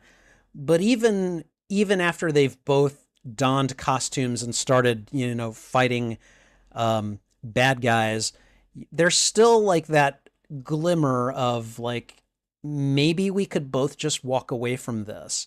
Maybe we could, like be happy with one another. And of course, Andrea can't do that. And by this point in time, Bruce is probably in it too deep to be like, I'm gonna give this up. Like I just, by this point, he has found his purpose and his commitment. So we don't really know if he'd actually give it up either. But I kind of like to think. You see, guys, I've been watching clips of DC stuff on my channel, or well, not on my channel, but just like things that I've seen. And I know that in the Arrowverse they did a Crisis on Infinite Earths thing, and I know that one of the things that happened during that was that they revisited the Smallville universe, and you find a Clark Kent who gave up his powers and just is a dude working on his farm, and he seems to be happy. He's got children. I assume that was Lois that he was on the farm with. I don't know for certain because I don't know who all starred in Smallville. And I like to think that there is a multiverse somewhere where uh, Andrea and Bruce decided at the end of this story, we'll take down the Joker together and then we'll just leave this all behind. And that they're somewhere working on a farm together. That's what I like to think. That's how much I like Andrea Beaumont's character. I don't imagine Bruce like that with Vicky Vale. I don't imagine Bruce like that with Selena Kyle. I don't imagine Bruce like that with Talia al Ghul. Like it's it. Andrea Beaumont to me, I suppose, is like the one person Bruce should be with. Like that, like if he can only be with one, then I would say it's Andrea Beaumont. So, and I know that there are people that'll disagree with me, and you're free to. Everyone has the right to be wrong, okay? But in my opinion, it's her. So, anyways, this was a great movie. I definitely enjoyed it. As far as a rating on Letterboxd goes, oh god, this one's 5 stars. This is a 5 star movie for me. I love that character so much. I love this story so much. I love the themes of vengeance and forgiveness so much. And again, I really like that this is very much a standalone Batman movie. If this story had never been told, it doesn't change much of anything in the DC animated universe. Um, and the fact that it does exist and still doesn't really seem to change much within the DC animated universe, I think just says a lot for how strong the storytelling is for this story by itself. So yeah, this one's 5 stars for me easily. So in any case, this was a fun rewatch. Again, it's been years since I've watched this movie, but I really, really enjoyed it, and hopefully you did as well. Thank you for watching this reaction. If you enjoyed it, please go ahead and thwip the like button, and if you haven't already, consider subscribing as well. Also, consider sharing this out with your friends, your family, your followers, anyone that you think would enjoy my reaction to these media. In this case, fans of the DC Universe. What'd you think of this movie? Did you like it? Did you dislike it? Let me know why in the comments. I would love to have a conversation with you about this film. You can find the full and unedited live stream of this reaction on my YouTube channel. There is a master playlist of all movies that I have watched and reacted to, and I divide them up into shorter playlists, usually by genre. Batman Mask of the Phantasm is in family, believe it or not, action, animated, mystery, and crime genre playlists. And I've also got a few tagged playlists this will be in. It'll be in superhero movies, DC movies, comic book movies, Batman movies, and DC animated movies. Whichever of those excuse me, whichever of those playlists you go looking for, be sure to look for them on my YouTube channel under the category Watch Party. And finally, excuse me, and finally, channel memberships are now active on the Spidey Librarian YouTube channel. Check out the membership tiers and see which benefits you'd like access to.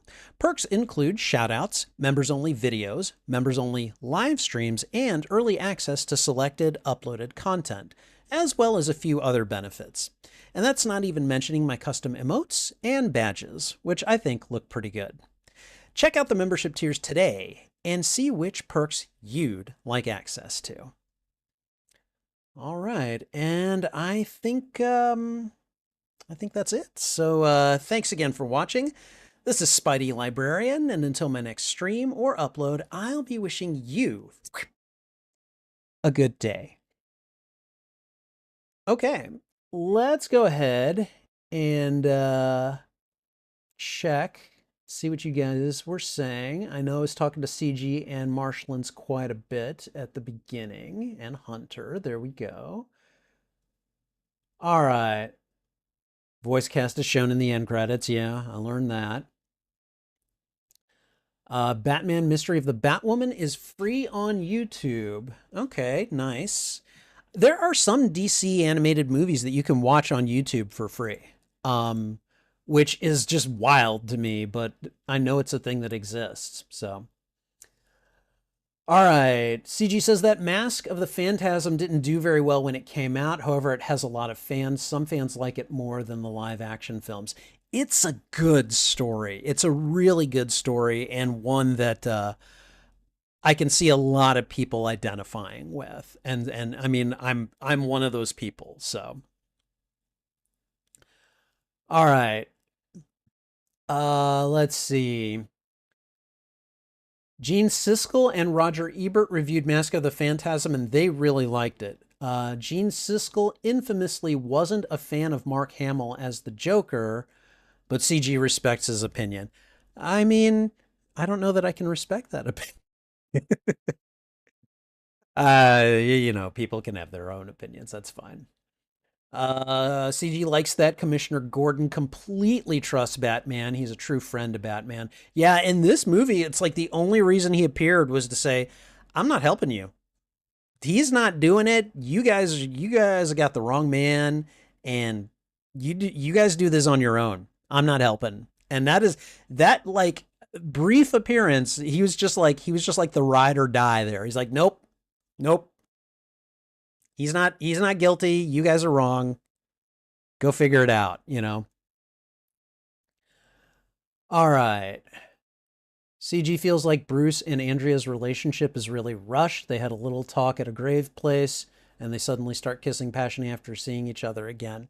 I mean, again, you're welcome to your opinion here, but I felt like they really kind of identified and related to each other very quickly. You've got another person who is clearly dealing with a lost parent. Um, you know, she's very like she knows who he is, and at least at first kind of brushes him off, and then is like, "Mom, do you know who that was?" And that was very clearly like she was still talking with her mom, but she was flirting with Bruce too without directly flirting with him. I don't know. I liked her character. I thought she was charming. I thought she was intelligent. And I felt like she had enough in common with Bruce that she was and I'm also a sucker for a confident woman. If a woman comes up to me and I'm clearly attracted to her and she's just like, "So, when are you taking me out?" I'm like that's gonna send my heart a flutter just a little bit. I'm gonna be like, "Oh, sweetie, confidence looks so sexy on you." So it's one of the reasons that I like Minnie Driver from Good Will Hunting. I take a look at Minnie Driver, like just like her physical looks, okay? And she's all right, okay? But like not really my type, okay? And then in Good Will Hunting, like she basically walks up to Will and it's just like, "You're an idiot. I've been waiting for you to come and talk to me and you wouldn't do it. So here's my number. Call me sometime." And I was like, in that moment, she just like her attractiveness just shot way up for me. And I was like, "Okay, all right. Maybe I'm not into Minnie Driver, but I'm definitely into Skylar, the character that she plays." So I don't know. Rupert Thorne is not in Mask of the Phantasm, but he did later appear in Mystery of the Batwoman. Okay. All right. Um he's just one of those characters that I remember from the animated series. He was a real underhanded person. Arthur Reeves is arguably the most annoying character in the film. It's between Arthur Reeves and that one lady who was like, "Brucey, come back to the party, Brucey." I was like, whoever that was, no. And they only had one line, so that person might be the more annoying person. Abe Vigoda, who voiced the mob boss that had breathing problems, Valestra, was previously in The Godfather. Oh, really? Having an actor from the greatest mob film voice a mob boss in Batman is really cool. That is a nice little touch. I think that's pretty cool. Abe Vigoda was a really good actor, and CG feels like he added a lot to what could have been a throwaway character. Um, yeah, I don't know. I definitely remember Valestra pretty easily, and not just because of what the Joker did to him. So, let's see. Kevin Conroy was always really good at voicing Bruce Wayne and Batman, and Mask of the Phantasm has some of his best line deliveries. Definitely agree there. The scenes where Bruce is feeling vulnerable and unsure are particularly great examples of how emotionally impactful Kevin Conroy could be. Yeah, no. Um, Abe Vigoda's character going to the Joker for help was an incredibly bad idea, but I think that the film does a good job of establishing that he's desperate. Yes, and again, I like the idea that Joker, like he clearly wasn't born a clown, but he got his start in the mob, so and apparently gave up smoking as he got older too. So whatever. So it takes approximately half the film for the Joker to properly show up, but he sure leaves a memorable impact. Yeah. Although Harley Quinn isn't in the film, her voice actress Arlene Sorkin had a cameo where she voiced one of the women at the party. Oh my God. She wasn't the annoying Bambi voice character, was she? Or was she one of the other women flirting with Bruce at the party? Bruce is really lucky that Detective Bullock and the others didn't get a good look at his face when he had his mask off. I mean, like, that was a calculated risk on his part. I think he knew at this point he had to make a big gamble. So, but yeah, you're right. He was lucky. If anyone, sees him, it's pretty much lights out. All right. CG doesn't know how Andrea got a maskless Batman back to Wayne Manor without anybody driving by and seeing. It must have been a slow day for traffic. Well, I mean, it probably was fairly late at night, too. I'm sure that was part of the reason. So, a lot of people don't like Joker having a backstory, but Mask of the Phantasm gives him a very similar backstory to Batman 1989, and I like the backstory in both films. I I'm still not sure how I feel about the Joker having a backstory because, on the one hand, I do find it compelling that you just can't find a backstory for him. He's like this agent of chaos that you'll never figure out. But I also do like, because there are several different existent backstories for Joker, including Batman 1989. And again, like, it makes me wonder if Joker was actually named Jack Napier in Mask of the Phantasm. Like, I kind of like the idea that that could be the case. But I mean, Joker also has an origin as Arthur Fleck from the Joker movie that oh god, that what's his name, that Joaquin Phoenix did. So it's I like the idea of his origin not being knowable, but I also like the idea that of the origins that we have seen so far, it could be one of those, but you don't know which. I think that's probably how it's going to end up, and I think the comic writers have tried to kind of run with it in that way a little bit. So there are a few episodes of the animated series where the name Jack Napier is brought up, which is Joker. Yeah, right. Yeah. There's a comic that reveals how Joker survived Andrea's wrath. Oh, she hesitated on getting rid of Joker, and because of his mental condition, which gave him the chance to escape. Yeah, that's easy to believe. Phantasm later appeared in some comics, and there's an episode of a different show in the Timverse that she briefly appeared in. Oh, really? Okay. Hart Bachner is likely best known for Die Hard. He's also in Supergirl, so be seeing him later in the month. I mean, I think I'll be seeing him in what, 5 days, I think? I'll be seeing him in less than a week. So, Hart Bachner's father, Lloyd Bachner, voiced Mayor Hamilton Hill from Batman the Animated Series. Okay, all right. I just finished the episode Be a Clown while I was on the treadmill, and yeah, that's Mayor Hill. So, since Andrea isn't in many things, I feel like her and Bruce's relationship is rushed. You prefer Bruce and Selena. Um, I mean, okay, that's all I really have to say. I feel like, I mean, again, I don't feel like the relationship is rushed. I feel like they kind of retconned it in, but I feel like they retconned it in a believable and relatable way, and so I don't have an issue with it. But yeah, that's fine. You're welcome to your opinion. You're welcome to be wrong. Let me see. Let's see. Wasn't expecting 5 stars, but as a huge Batman fan, loves to hear it. Yeah. Yeah. This one is a 5 star for me. Yeah. I think CG thinks that he'd give the film 3.5 stars. Not a big fan of Andrea and her and Bruce's relationship, but think the rest of the film is really good. Again, I stand by my former opinion.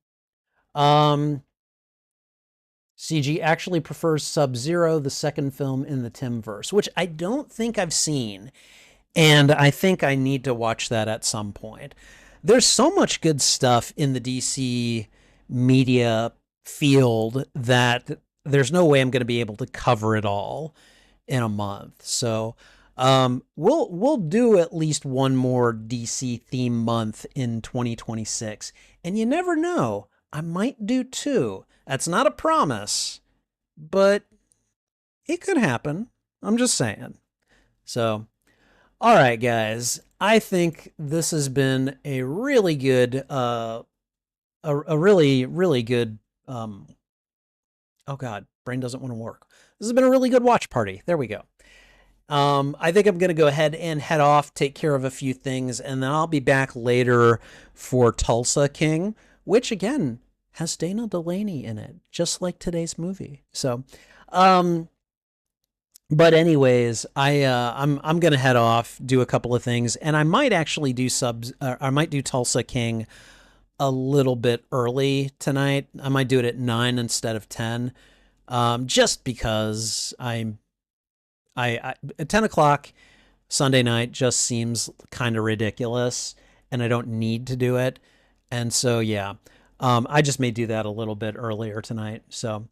But in the meantime, I'm going to head off. Thanks to everyone who showed up. Again, thanks to CG for contributing his opinions and talking about the movie. A lot of facts that you told me about this movie that I didn't know and probably wouldn't have known. So thank you for those. I appreciate it. But I'm going to head off. So everyone take care. This is Spidey Librarian, and until my next stream or upload, I'll be wishing you a good day. Bye.